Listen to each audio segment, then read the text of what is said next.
Hi, my name is Talia. Welcome to Talia Nerds Out.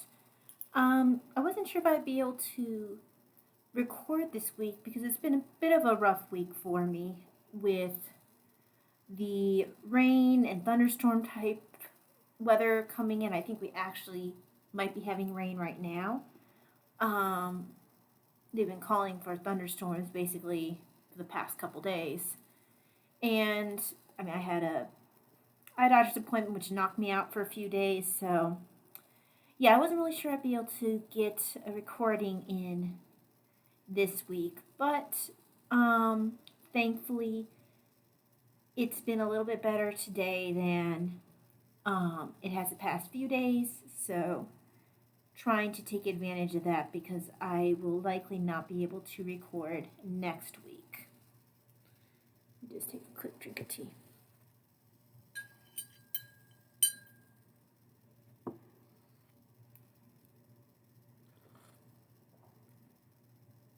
What did I think about that one? This is a this is a tea of the month box or tea of the day monthly box. This is something from Rosa. Not tea I normally drink, so not quite sure what I feel about it. Let me see if I can pull up the actual name of the tea. It was actually the tea that was supposed to be yesterday's tea, but I messed up the order, so I did today's tea yesterday, and I am drinking yesterday's tea today. Formosa Ruby 18 Black. So apparently that's also known as red jade.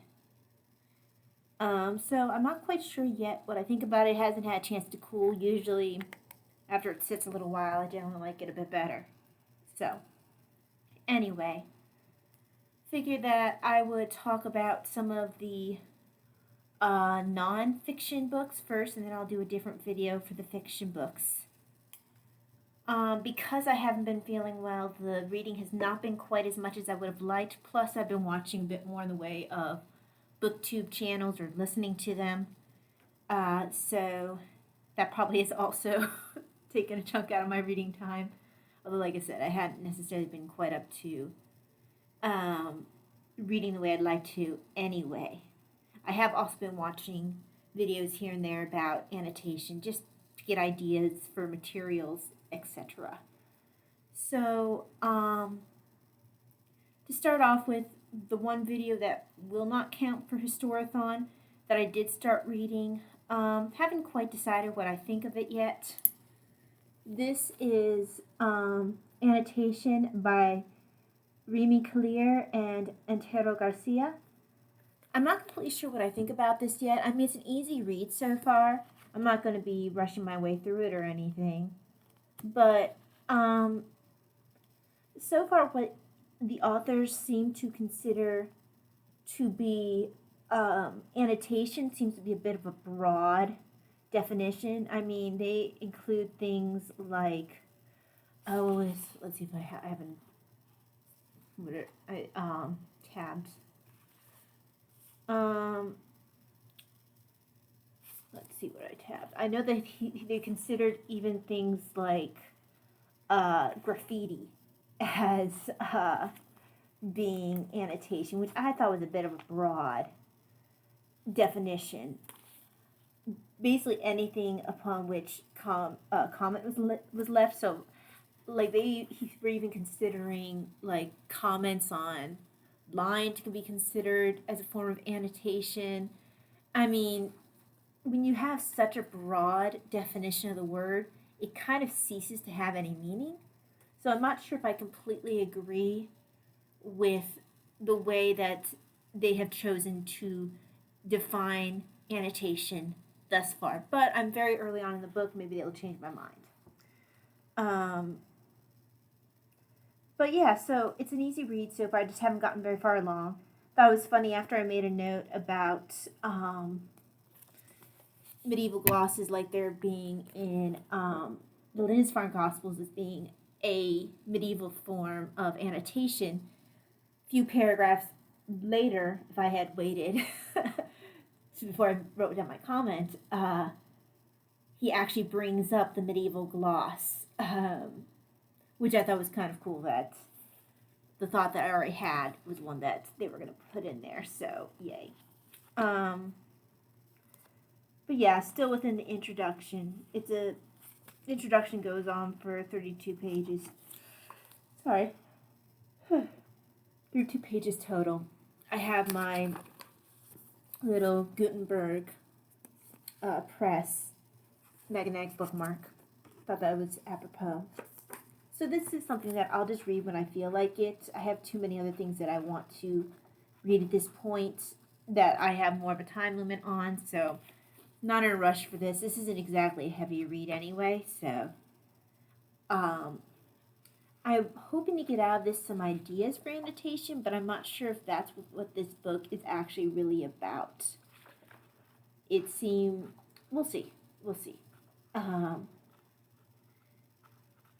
It almost seems like they're more focused on defining annotation and then defending their definition of it. But like I said, I'm still very early on. I might be wrong. Then I've actually finished my section of this book for this quarter. If you've been following this channel since the beginning of Historathon quarter 1, you probably know that I have been reading Medicine and Religion since then. This book is broken up into eras that conveniently separate themselves into quarters for the Historathon. So I, during first quarter, read the section for antiquity. Second quarter, the one for medieval era. I am so sorry, guys. I have no drink of tea. This is usually my most wakeful time. It must be this weather that's affecting me. Anyway. So the medieval time I read during second quarter, and now I just finished the one for third quarter, which actually was only a chapter long. It was only chapter 7. I have a lot of tabs for that, and it looks disproportionate in comparison to the rest of the book, but I wasn't annotating seriously at that time. I just started highlighting again, so I was beginning to get back at annotating, and I was starting to write notes. I just hadn't started to tab yet, so I was I was lightly annotating at this point when I started. I believe I started annotating again when I started reading, once I got the physical form for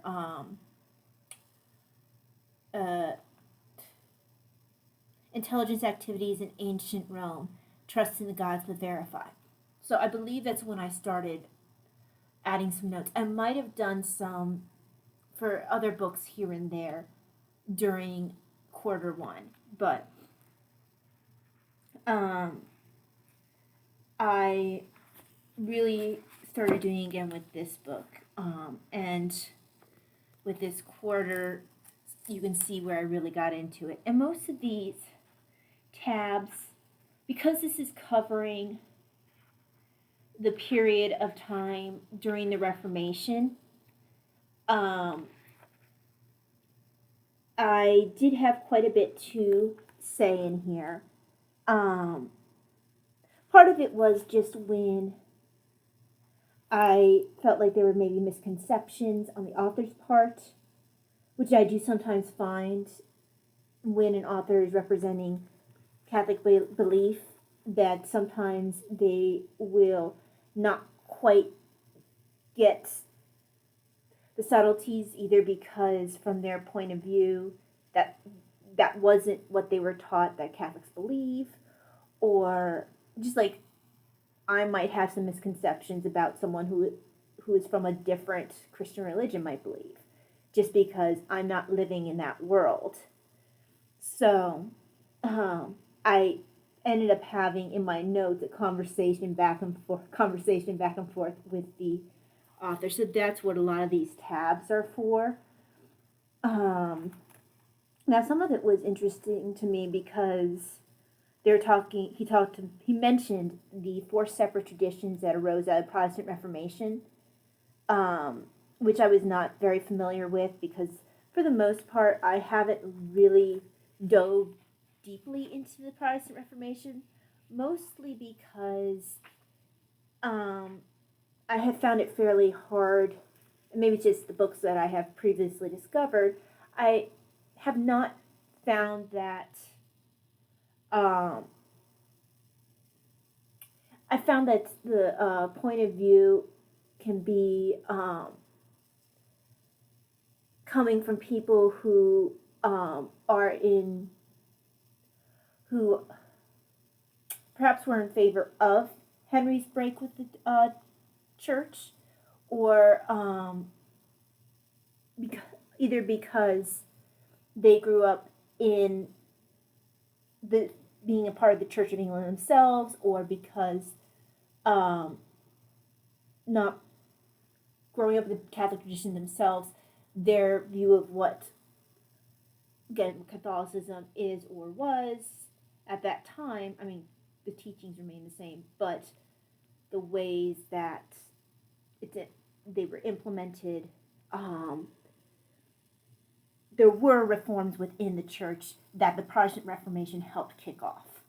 Let's put it that way. Not changes in teaching, but tightening down of some of the abuses, because there were things that did need to be addressed within, within certain, it might not have been as widely spread as certain people might have believed at the time, but there were issues with. I'm not sure how to pronounce this because it's mostly I've read it. I rarely hear pronounced, at least pronounced simony. Simony? Anyway, it's basically idea is selling of indulgences. The reference is to, I believe it's in Acts. And okay, so it comes from Acts 8:18. Actually, it's 18 to 19. The guy's name is Simon. Simon Magnus. When Simon saw, he was a magician. When Simon saw that the Spirit was conferred by laying on of the apostles' hands, he offered them money and said, "Give me this power too, so that anyone upon whom I lay my hands may receive the Holy Spirit." So it was never approved by the church, but there were abuses in that area that needed to be cracked down on. And it was one of the things that Martin Luther disapproved of, rightly so. But I'm not sure where I was going with that because it took me a while to find what I was looking for.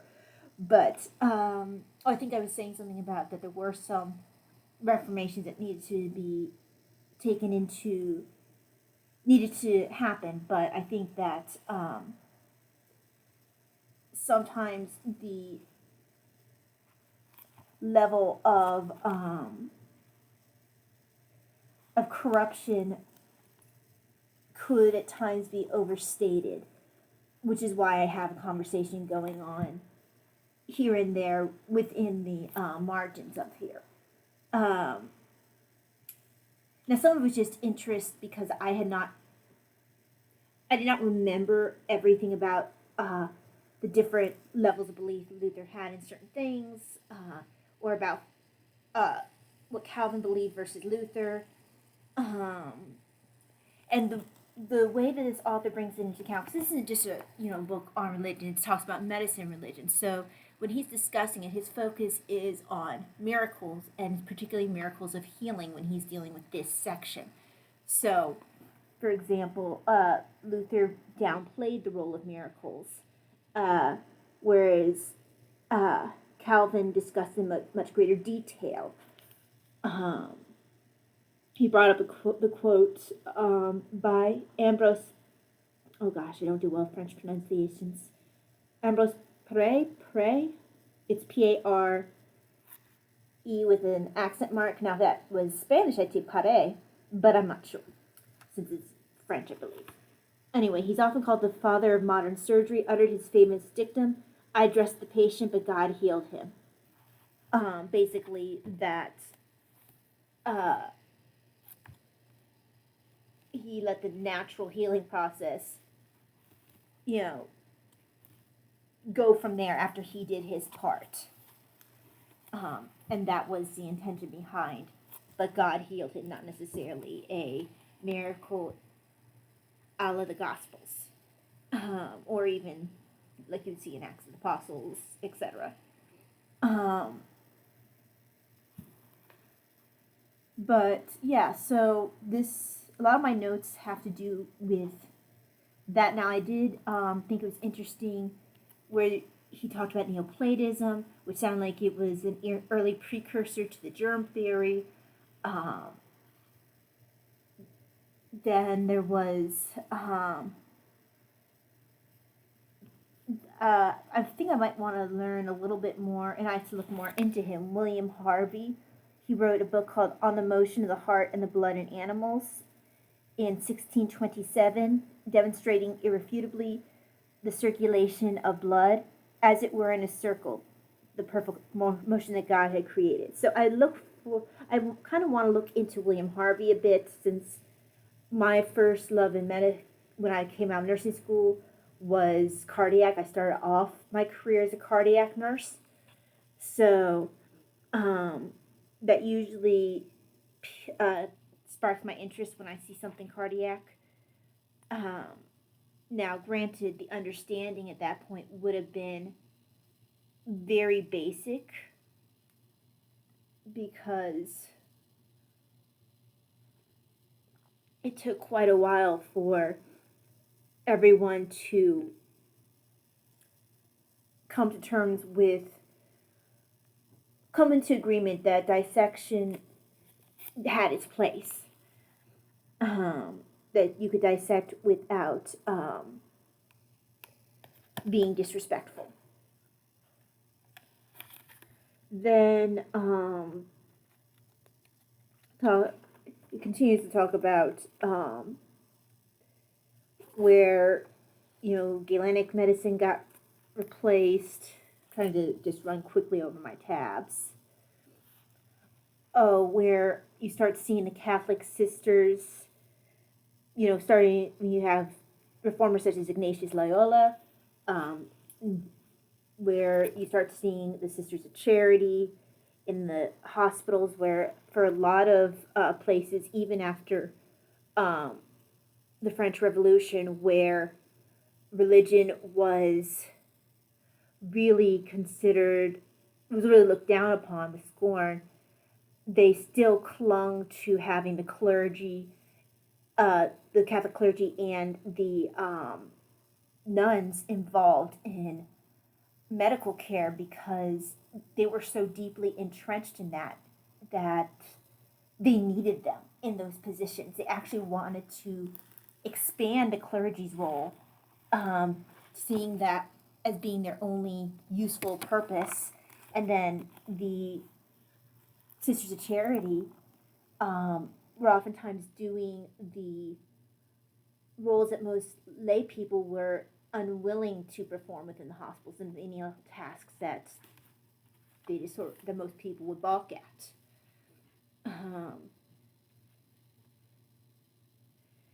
Let's see. What's cool is apparently they talk a little bit here about women in medicine in Tudor and Stuart England, where you had the unlicensed / irregular practitioners who sort of filled in the gaps between the trained physicians, and that's where you would have some of the women in Tudor and Stuart England, and they would a lot of times use like books that would be passed on from mother to daughter, and onward down the line, and they would write down their own little recipes as they would gather more information through experience and through conversation. And I seem to remember in one of the books that I read last year on women in early modern time. I can't remember what the name of the book was. Oh, I think it was called, hold on, it was called um, Maids, Wives, and Widows, I believe.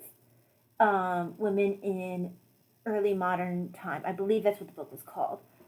And one of the things it discussed was that a lady of a manor or of high estate would consider it a part of her duty to provide medical care to any of her um,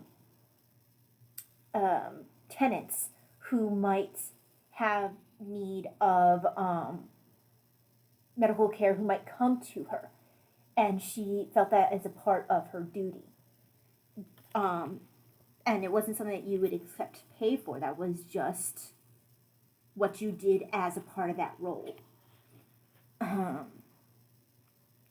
least it's what I remember from when I read that book last year. And I don't know if this lady mentioned here, Lady Mildmay, was one of the ones who was mentioned in that book. It's been, like I said, a while since I've read it. What else? I have a lot of notes in here about just on this section about medicine and religion, because there's so much change during this time period that with the Protestant Reformation, they almost had to, each separate branch of Christianity, as they spun off, had to add their own tweaks to what they thought about certain aspects of medicine, miracles, whatever, and how this tied in regards to, care of the body. So, and also how all of them did or did not affect the furthering of medicine and science. So this video ended up being quite a bit longer than I intended it to be.